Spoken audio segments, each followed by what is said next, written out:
Good afternoon. Happy Sunday. Happy Super Bowl Sunday. Happy Super Soul Sunday. I thought that up as I was brushing my teeth this morning and it sounded cute. I liked it. So now you've heard it and I can get it out of my mind. Thank you very much. So, what are you going to be doing for the rest of the day? Good afternoon, Heidi. First one. Oh, you're so good at that. I love that. I love that you're good at it. I love that you're the first one. I love that you're here. All of that makes me very happy. And I'm in a good mood today. It's Super Bowl Sunday. I don't even know if I'm going to watch the game or not. I probably will. I always do. But somehow it just doesn't seem the same, does it? And it's funny because it's not like I go to the game in person and watch it, and I can't do that this year. I've always just watched it on TV. It's probably not going to feel terribly different. But the last year has been so energy distracting. Best term I can come up with. That normal things, normal things don't feel the way they used to. I just am not excited by the fact that the Super Bowl's on today. But maybe I will be if I start watching the game. I tend to be a good spectator, so it'll probably get me. But I'm going to have to put it on first. If I don't put it on, I'll never know, will I? I'm not even sure who's playing. Somebody I'm sure will fill me in. I do know that the game is on CBS and it starts at 3:30. I do know that. So, Heidi's doing her best to stay in the sunshine. Good for you, sweetheart. Some days is harder than others, and some days it doesn't seem like there's any sunshine out there. So, good for you. Good for you. Good afternoon, Kirk. Glad you're here. We missed you on Wednesday. I know work calls, but it's just not the same without you. A happy, beautiful Sunday to you too, Lainey. And it is. At least here in Ventura, it's absolutely glorious outside. A little chill in the air, but just looking at it out there, it's yummy day, postcard day, kind of day that makes people move to California, especially if they're under 5 or 6 feet of snow. But then I would think the 5 or 6 feet of snow is probably a good reason to move almost any place. Lainey's going to watch for the commercials. Well, you're right. You're right. Sometimes the very best entertainment is in the commercial. However, have you heard? Because I have, because we've been talking about it a lot around here. Um, Budweiser and who's the other one? Cat? Coca-Cola are both pulling their commercials, and they've paid for the time. They're giving it to good causes to use the time to get the message out about the pandemic and what we can be doing and all the rest of that. So I'm going to miss the Clydesdales. Oh, they're always fabulous, the Clydesdales. Um, but it's a good thing they're doing, I think. I think it's a very good thing that they're doing. And I certainly have to support it. Energy consuming, Jennifer. Yes, indeed that. And distracting, don't you think? I mean, it's kind of like we've been focused on this thing for the last nearly a year now. And it's important and it deserves our focus and it deserves our attention and it deserves probably more attention from some circles than it has had up until now. Um, but it's taken our minds off of what we would normally be thinking about. That's all I say. Yeah, Kirk, I'm kind of with you. The ads are always spectacular.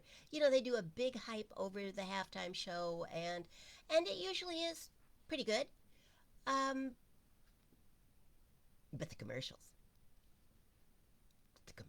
Ooh, millions of dollars spent on entertaining us with the commercials. Yeah, no Budweiser, no Coca-Cola. I understand. Oh, so they're going to put the commercials up on YouTube. Is that what you're saying, Heidi? That's interesting. Good afternoon, Laura. Glad you're here. Yeah, I'm in distracted mode. Um, Not constantly, but occasionally. It's kind of like you turn the TV on every night just to hear if anything new has happened, if they've okayed a new vaccine, or if they've found a new variant, or we've been singularly focused, I think, um, for the last year on one subject, and maybe we need to kind of shake that off a little bit. I'm not saying don't do things about it. I think it's wonderful that they're doing things about it. And I think the progress that they've made in under a year is phenomenal. But I'd kind of like to get my mind back. All of my mind back. And think deeply.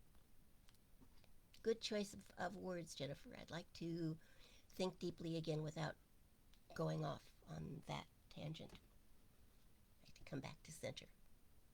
I would. Yeah, so Super Bowl 3:30 CBS Pacific time 3:30. Um what else do I need to mention? I don't know.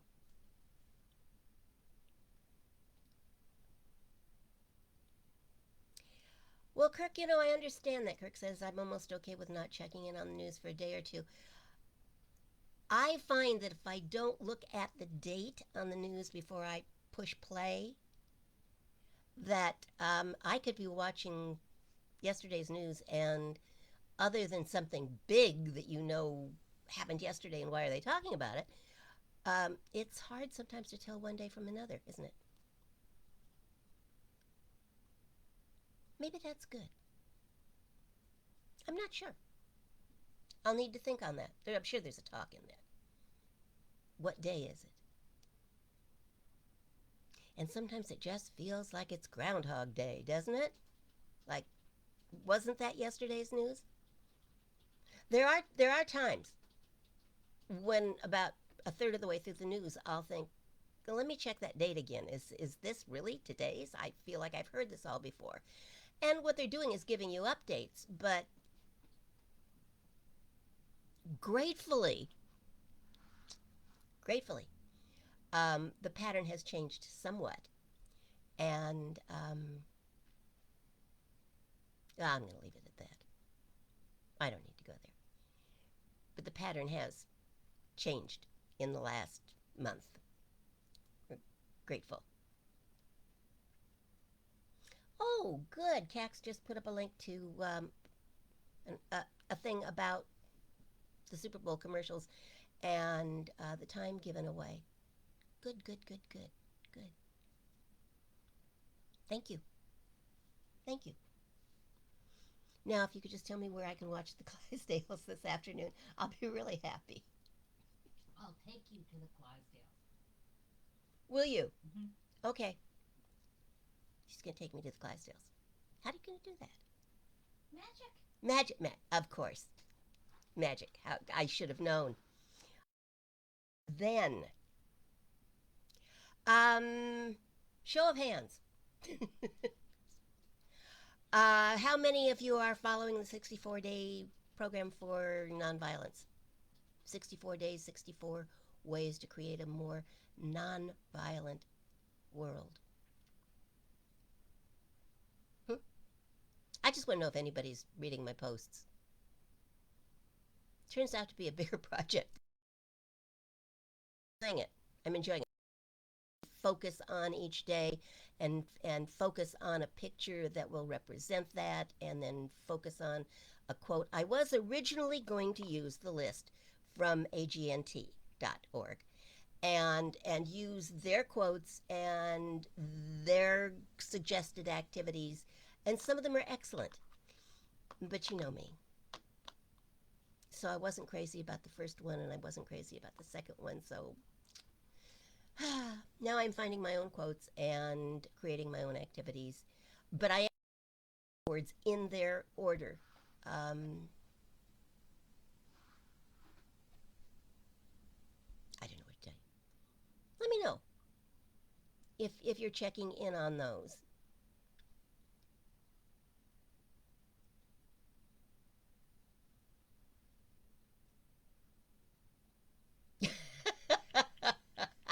Between Kirk and Heidi, please do read what your friends are writing because it's pretty good stuff.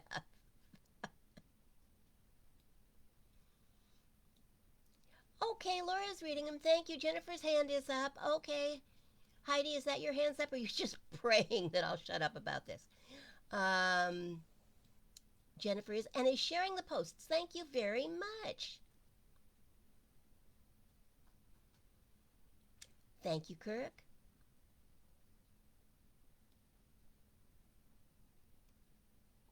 Good. Thank you, Lainey. Good, good, good, good, good, good. Good. All right. I'm happy. I'm happy as long as, as long as one person is checking in and it makes a difference, then it's worth it all. And then some. So thank you. Thank you. Thank you for raising your hands. Thank you for checking in. Please continue to do that. We've got, where are we today? This is 7, 8, 9. This is day 9. So we have 75 more days to go. No, that can't be right. 55 more days to go. Um, that's a lot of memes, but I'm excited about it. And like I say, as long as someone's checking in and it's making a difference for me, so I'm enjoying that. But my goal is to have it make a difference for you. So if it is doing that, then I'm a happy lady. Heidi's hand is up. Thank you, darling. I wish I could see you the way you could see me, and I know that if we did this on Zoom, we could do that. But I kind of like this setup better. I was on Zoom this morning for Unity Ventura speaker. So I got my little Zoom fix, and I have a family Zoom meeting later this afternoon, so I'll have plenty of Zoom today.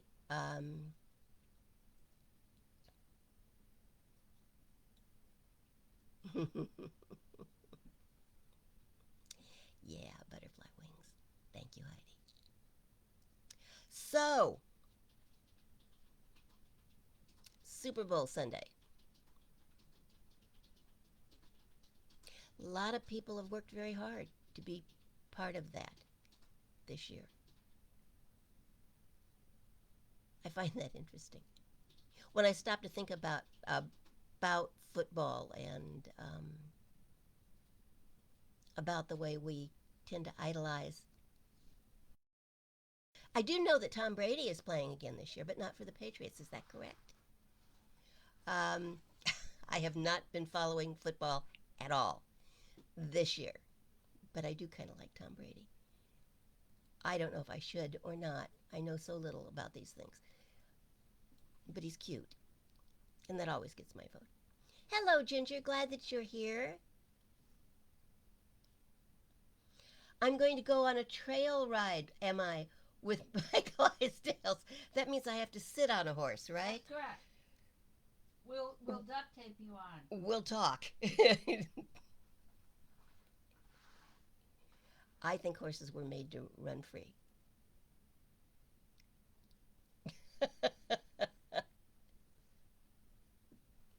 I do. I've thought that ever since I was about, I don't know, what's third grade? 8 years old? 7, 8 years old, somewhere in there. A friend had a ranch and a great old horse. He was a great old horse. And he said, she should learn to ride. And they put me on this horse. And granted, I was petrified to begin with. You know how big I am now. I was less big then. And they put me on this big old horse who was doing fine and walking me around, and I was getting kind of used to the idea, and then something spooked him. And he reared up, and I fell off, and the owner and my mother swore at the time that that horse did everything it could not to step on me because it was losing its balance, but its hoof did go across my leg, and I ended up in the emergency room, and it was ugly, and I was scared, and I've not been real fond of the idea of riding horses, probably ever since. I did get on Princess, Roger's horse, a couple of times, and I liked Princess very much, but I didn't enjoy being on a horse. And so after a while, as a thinking adult, I said, if you're really not enjoying this at all, why are you doing it? Why are you even trying? And I stopped. Call me a quitter, if you will. But there's other things that I do that don't frighten me. Horses don't need me on them. It doesn't make the world a better place.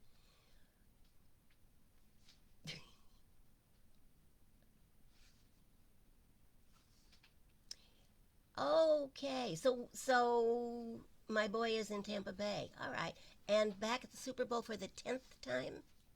I think that's right.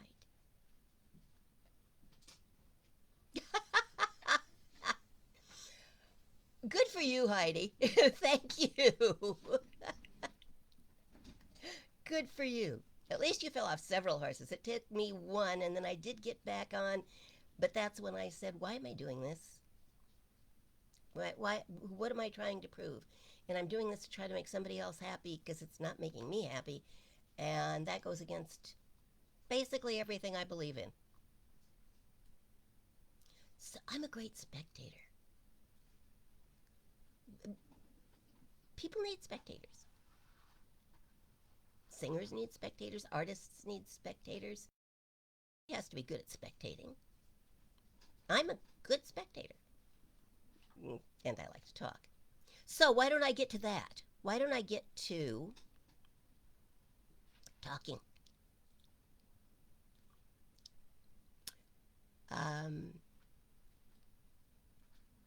One of the things that has driven at least the two women in this household crazy um, is that you never know when the manicure salon, when the hair salon, when the massage salon, when those things are going to be open, because they close again, and then they open again differently. And just about the time you think it's safe to go back in the water, they close them down again. So last week they announced that the manicure pedicure salons were going to be reopened, and my toenails needed to get into shape. Um, so as soon as the salon reopened last week, I went and got a pedicure, and I forgot to bring something to read. I never do that. I always have. I have like a pedicure book that just goes with me, and takes as long as it takes to get through it. Um, anyway, I was leafing through their magazines, and I found myself somewhat engaged in an article on running marathons. Okay, so my toenails aren't the only part of me that needs to get in shape, and I'm open to the information, sort of. Anyway, I was focused on one article in particular that was telling people how to properly train for marathon races. I found it interesting what they need to go through. And of course, they said you need to sleep well and eat well. And then they said in the article, don't miss any of the energy stops. And that kind of tickled my attention. Not rest stops, but energy stops. Specific places designed for the runners to refuel and renew and gather their resources for the rest of the run. Energy stops. The article said the race wears souls out. The energy stops help resoul. That's SOLE, although you can read it any way you want, can't you?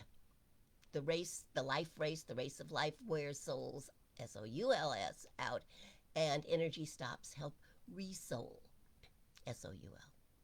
Kind of like church. I see these Facebook gatherings, our Sundays and Wednesdays together, as that.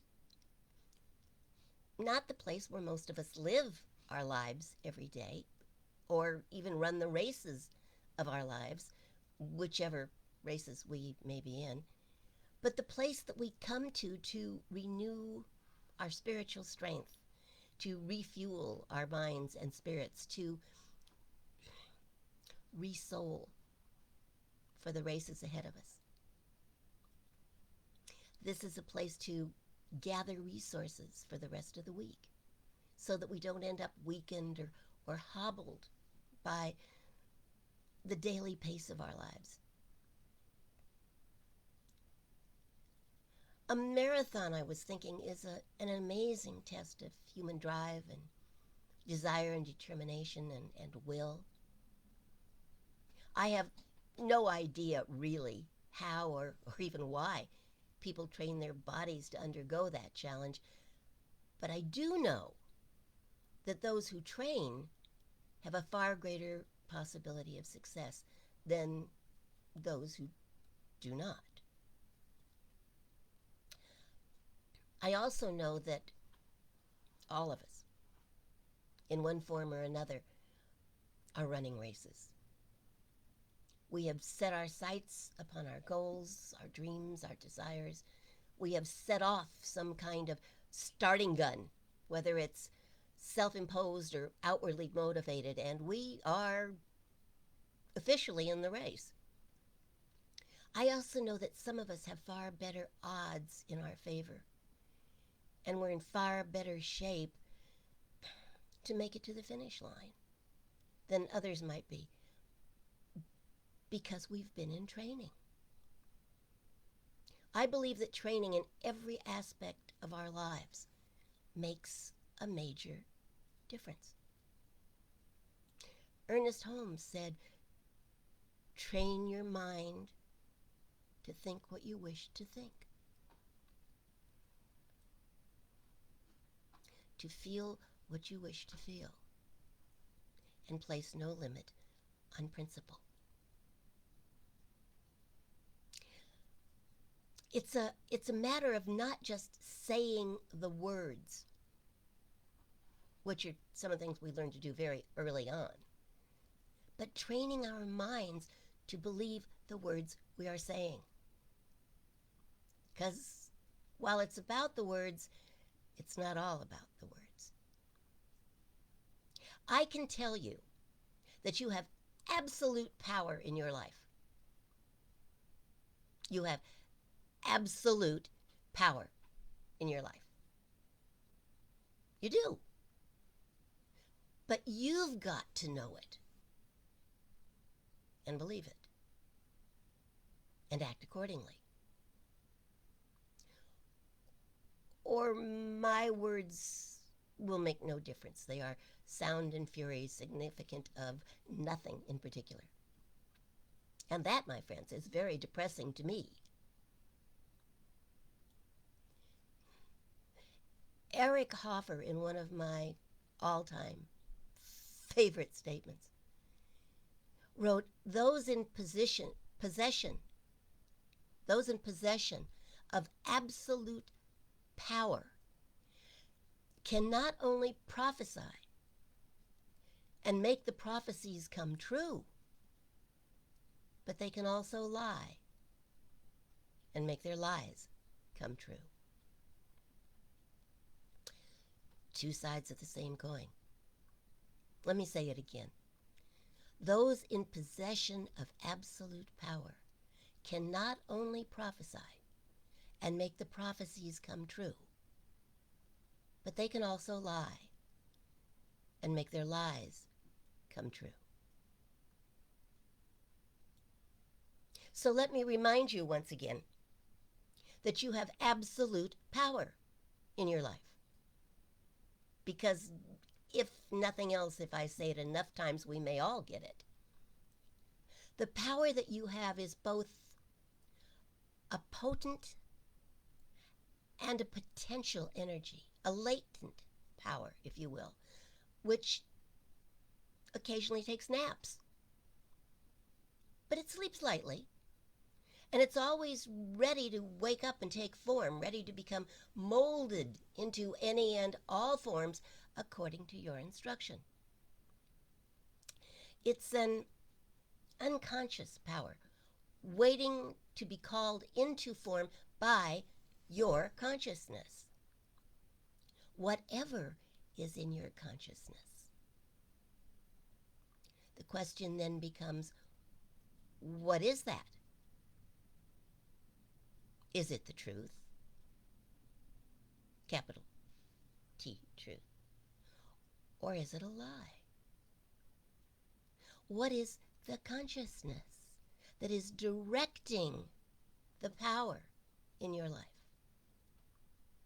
What are you using to wake up, call up, direct the power?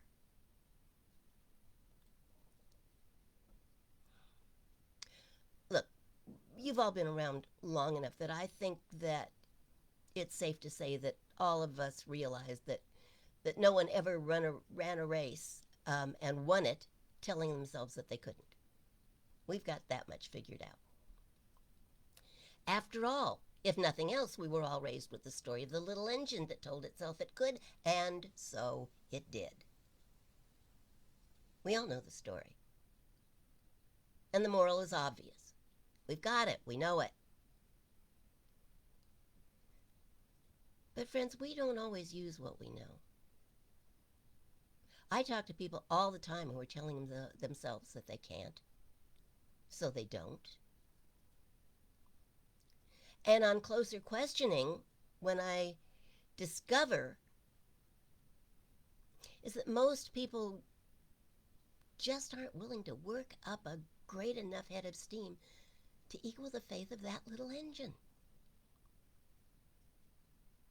According to the story, he knew that 1/22nd of an ounce of coal will draw 2 tons 1 mile. There's something you need to know. He knew the power at his disposal. Do you? Look, this is not about creating energy that doesn't exist or harnessing some super cosmic spiritual energy and forcing it to work for us. No, it's not about using our willpower to make something happen or to make someone else behave in a better way. Quite the contrary. In fact, if we think that we can influence others with our willpower, then sooner or later we'll have to come to believe that someone else with a greater willpower will have influence over us. No, thank you. That's not spiritual thinking, that's voodoo. And frankly, I find that pretty scary, so why even go there? To try to force or coerce an idea into being. Hmm. Let me start that sentence again.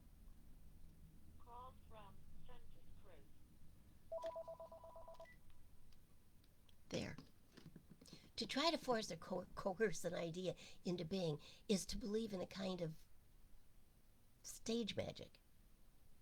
And while the results of this belief will often create effects that look a good deal like magic, it's all just perfectly natural occurrences. Perfectly natural stuff that are called into being by the recitation of the truth. You with me? The temporary effects of willpower will only last as long as we are willing to force the thought to stay in our mind, which will, in time, give you a headache. And the deliberate use of willpower to try and change things Well, it makes a lie out of what it is we actually do believe. We do not use force. We don't use magic, although it may look like that. We use a creative power which does not need to be urged or forced into action. It's its nature to act, it's its nature to create. And because we are as we are, it is its nature to act creatively on the images of our thoughts. In other words, we don't create the energy. We don't force the energy. We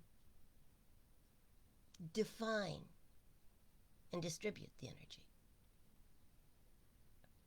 The natural sciences tell us that we can transform energy from one type to another. Water becomes electricity, and so on. So the will, your will, can decide what form the energy will take, but it cannot, nor does it need to, create the energy. Let me put this another way. You pay your electric bill. Your house is wired properly, or should be. We have some questions about this house. You decide how to use that electricity, right? You decide. Even the electric company doesn't decide for you. You pay your bill. They shoot the energy to your house. Your house is wired properly. You decide how to use that electricity. You can turn on your TV. You can fire up your stove. We have a gas stove, but it still has an electric ignition. You can do your laundry. Or you can sit back under a soft white light bulb and read that book you've been waiting to dive into. You choose how to use it. And it goes there. We don't compel it to take energy, to take form. We don't have to. It does what it does. To try to force it to behave through deep concentration or strain would, in fact, be like giving ourselves a negative suggestion. The suggestion that there was something fighting our desire, something aligned against us. And it will, in fact, if we believe that, bring into our lives the very opposite of our prayers, through the setting up of an unconscious recognition of an opposite to the real power. There is no opposite. There need be no struggle. We have to focus our attention on the good that we desire, on the desired deed accomplished, and accept that there is nothing, not no way, not no how, there is nothing that stands in the way of that which we desire and claim for ourselves, because there is nothing against us. The universe has our back. God is for us, and if God be for us, what could be against us? That's close to biblical. You know, actually, it's a kind of surrender. It's an acceptance, a realization that we are powerful, and that with that power, we are always causing something to be created. That we are always setting something in motion with our thoughts, and that we cannot stop the creative process. But we can direct it. And we can direct it to good in our lives, in our world. We can direct it through the power inherent in our minds. And in fact, we do it all the time. All the time. We're not in this amazing race by ourselves. Spirit is right here, creating with us, for us, through our minds. Spirit is the life behind all that exists, the intelligent energy that is doing the running through all of life. It's the life we feel, but don't always see, though we can certainly see what it does. And if we really look, we will find it within ourselves, not just in our hopes and dreams, but in our ability to make those hopes and dreams a reality. The point is this: our words, spoken or unspoken, are the words of God. And just as all forms of energy return ultimately to their source, so the word of truth in us is the word of God, no matter who is speaking it, or when, or where it is spoken. God said, "Let there be light." And there was light. And he said all those other "let there be's" and there was, and he named them all and said they're good. What if God had said, "Let there be darkness everywhere, all the time"?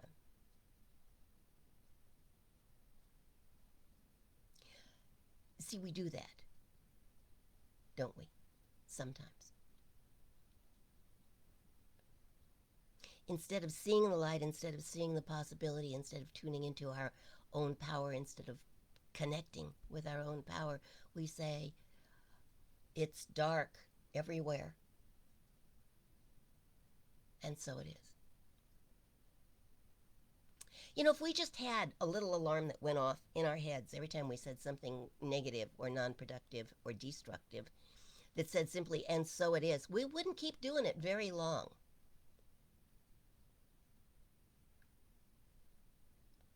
A friend of ours is having an implant in her brain this next week. I don't know the specifics of it. Maybe some of you do. But they're going to be making a little hole and implanting a little thing that's going to, for lack of a better word, spray chemotherapy drugs on her brain for a while, I guess.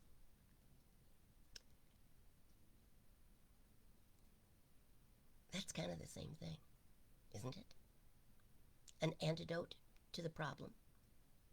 So, close your eyes for a minute. Imagine that we are right now implanting a voice in your head. It can be mine if you'd like it to be. I don't care. But I know that most of you listen to me most of the time, so maybe that would be a good voice. Anyway, a voice that simply says, "and so it is." There you go. Okay, I am now divinely implanted in your mind, and every time you say something creative, positive or negative, constructive or destructive, that little voice is going to go off and say, "and so it is." Then you get to decide if that "and so" is what you want. We reveal. We do not create the divine. We reveal. We do not create the divine nature within us. Over 2,000 years ago, the master teacher, the master healer, the miracle worker said, "He that believes in me, the works that I do shall he do, and greater things." Nothing has changed. Why would it? It doesn't need to. The system is flawless. We just don't always like the way that it works. We want it to step in occasionally when we're thinking the wrong way and say, "Stop! Don't do that. Cut it out." I think all we really need, you've all had enough training now. I know you have. You've all had enough training now. So When your mind latches on to a thought that is less than creative, there's going to be that little voice in your head that says, and so it is. And then you have the option of going, oops, no, let me reword that. Or just letting it go by and seeing what you end up with. Look, I know it's been a long, hard year. You may be tired. But the nature of reality is not. God cannot be used up. It can only be revealed. It can only be made manifest on a greater and greater level through each one of us. I used my very favorite Bible quote the other day, but since it's my favorite, and since it's my favorite because I find it amazingly inspiring, I'm going to use it again. It comes from Romans 8:19, and it is simply this one sentence. Nature waits with eager longing for the children of God to be revealed. Ernest Holmes said it a little differently. He said, all nature conspires to produce and manifest the freedom of the individual.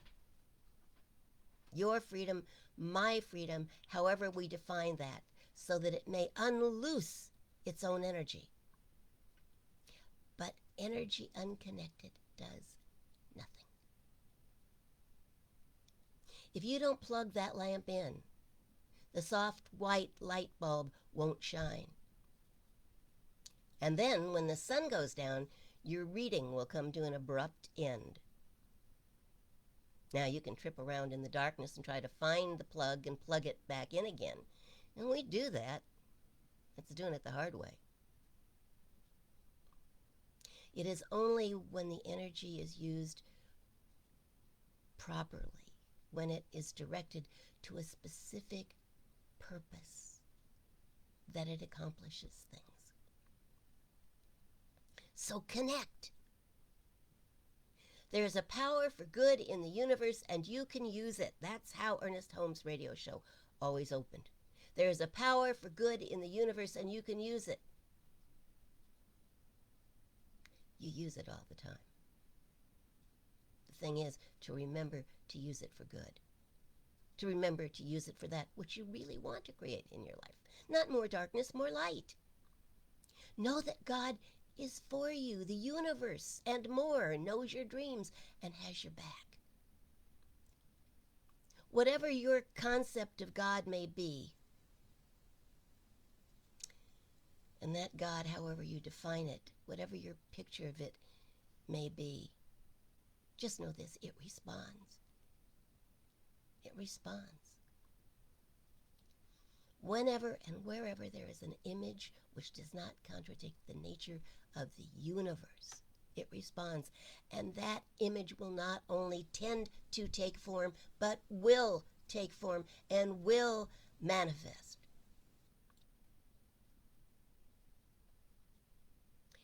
Henry Miller said, what is the potential man after all?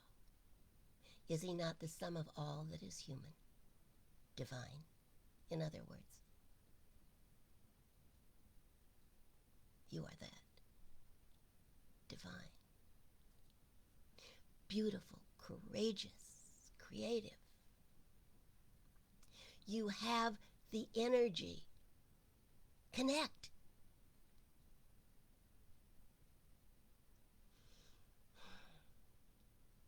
Connect.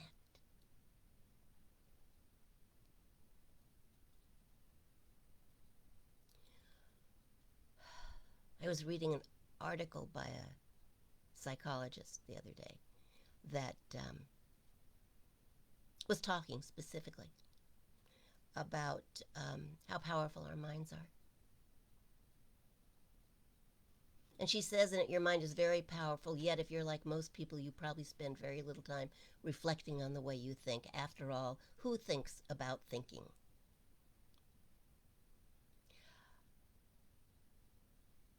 I hope you do. And she goes on and talks about how you can change your mind when you have negative beliefs going on for you, and it's a very good little article. Um, but I'm not going to take up time and space with it right now. What I can tell you this is that Ernest Holmes put everything she said just a little bit more simply, which is not always like Ernest, but in this case he really did. Know your mind. Think about your thinking. Know your mind, he said.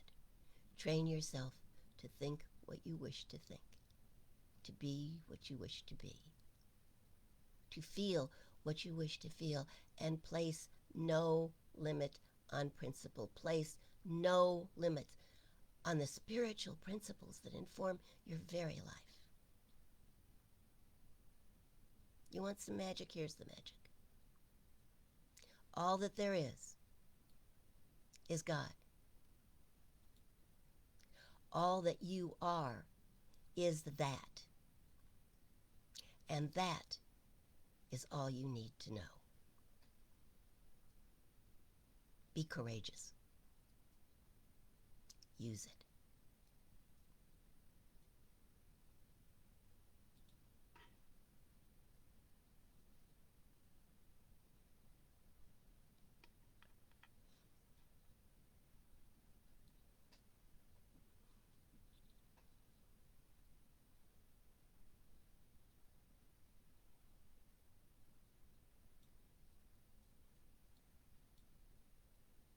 So there. Takes courage. I think one of the traps for a lot of us is in fact that we do think about our thinking, and sometimes we think too hard about our thinking, and then we beat ourselves up for the way that we're thinking. That's not productive. That's not productive. Beating yourself up never accomplishes what you want to accomplish. So stop it if you're doing that. Just stop it. Sound like Carolyn Mays. If you find yourself thinking in a way that is non-productive,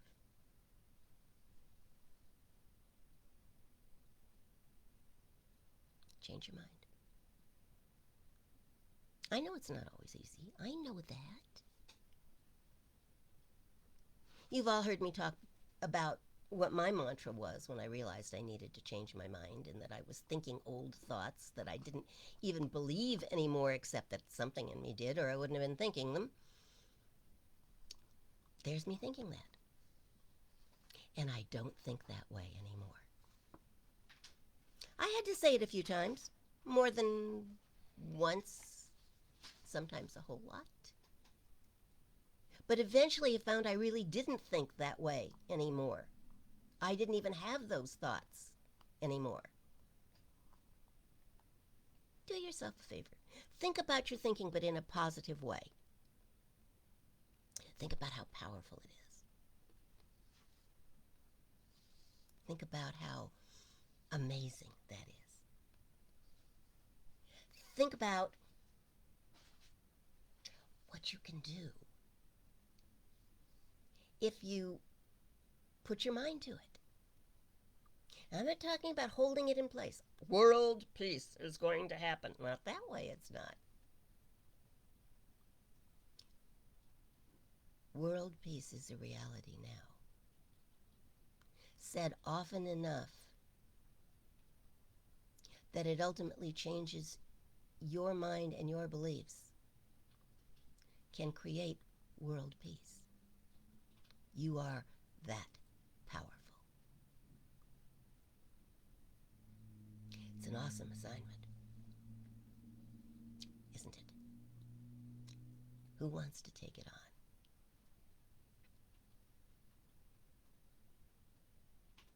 Yeah, I know, Jennifer, courage. It's kind of a word for me lately.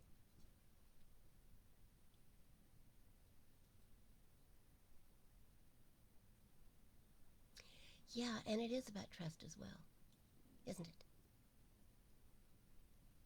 It would be much harder to be courageous without trust in a higher power. But we have that, don't we?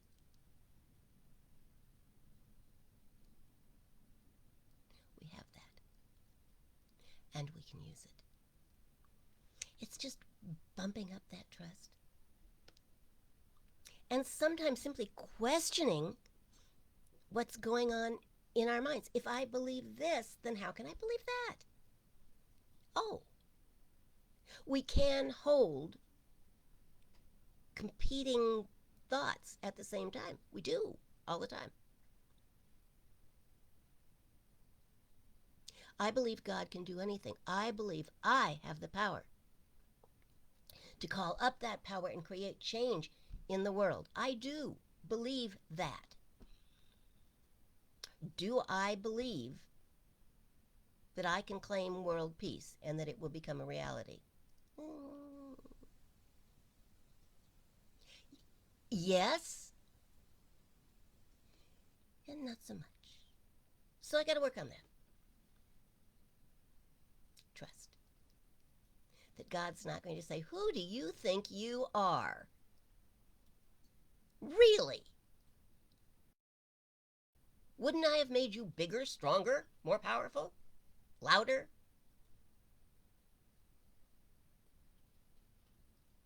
Hmm.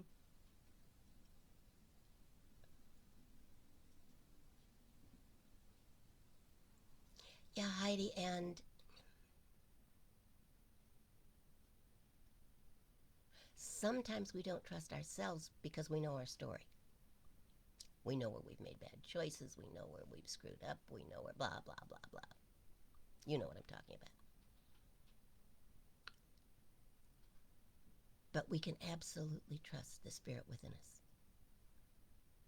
Because if we stop to think about the times that we've made bad choices or said the wrong thing, so totally ignored something inside of us going, "Don't go there."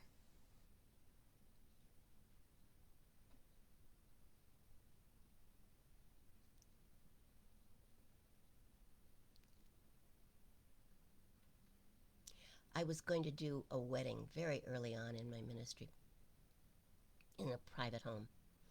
And I drove up and I had plenty of time and I got everything ready. And I got out of the car and I started to cross the street to go to the house. And a voice as clear as a bell said, "Put your purse in the trunk." Clear as a bell. And I thought, oh, I don't need to do that. I'm right on time. If I just keep walking, I'll walk right into the house. I'll do the wedding. I'll leave. Everything will be fine. Put your purse in the car. So I walked across the street and I went in the house and I did the wedding and I got back out with my purse and I stopped for gas on the way home and my credit cards were all gone. And I was a long way from home with no gas and no credit cards. Luckily, life took pity on me at that point. Probably said she's dumber than cheese, but you know, you got to help her. And the gas station attendant allowed me to handle it in another way. I can't remember now what we arranged, but I do remember that he arranged something. He let me call him with a credit card number or something, one of the ones I had at home that I didn't have in my purse, so I wasn't going to be stopped. Um, pay attention. Pay attention.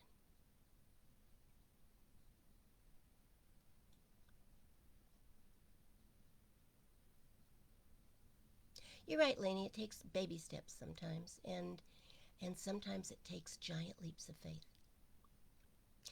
And that is all more determined by how big we think the obstacle is than by how big the obstacle actually is. Don't you think? So, gosh, we're running out of time. Let's pray. Shall we? You know the drill. Close your eyes if that's comfortable. Otherwise, just soft focus. You want your attention to move within because there's a very powerful energy generator right there. A very powerful energy.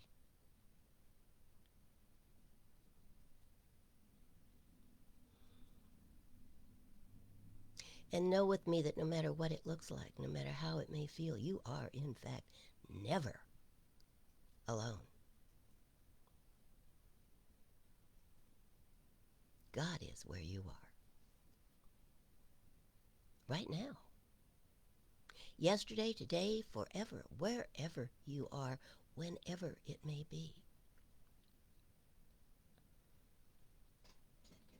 We have only to look within to know that we are guided, we are protected, we are sustained, and we are inspired by a God that knows only good.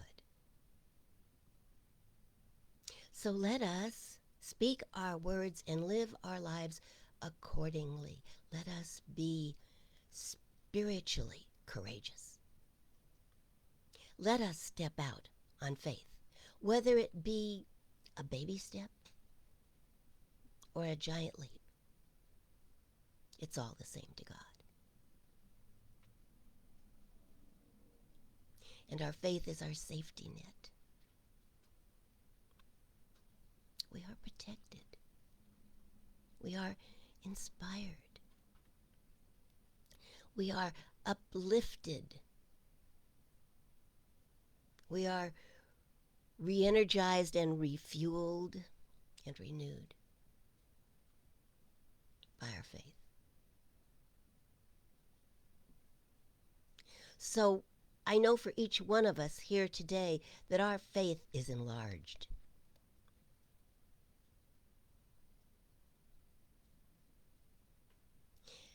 And automatically then our courage is expanded. Our willingness to be what we are is expanded and created at a whole new and higher level.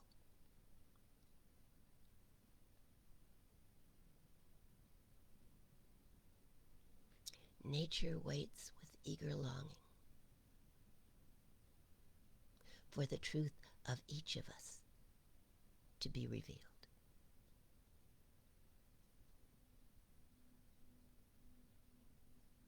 And so we commit ourselves today to making nature happy, to being what we know ourselves born to be willing to take the baby steps as well as the giant leaps, knowing that it is God that calls us forth and God that stabilizes us.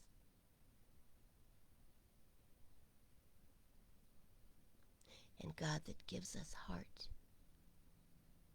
gives us courage to live in every moment as we were born to be.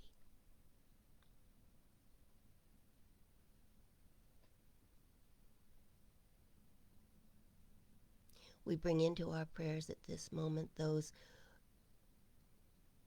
who could not be with us today. We know healing where healing is required. We know peace where peace is required. We know the awareness of the presence of God where that is needed.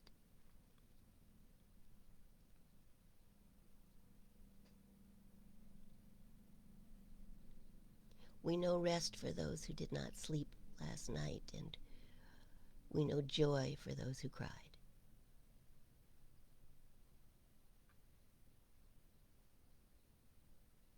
And we know courage for those who have doubts, but who believe.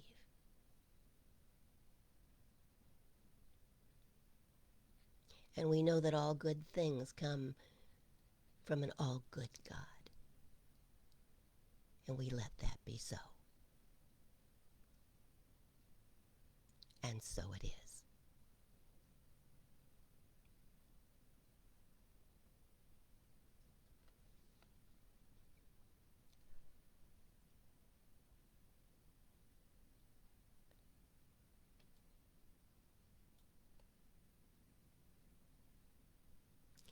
Well, that's our time for today.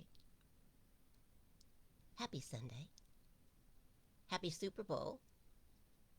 Enjoy the commercials. Have a great day. It's a Super Soul Sunday made just for you. See you Wednesday. Don't forget the 64 days. I love you. I'm grateful for you. Thank you for being here.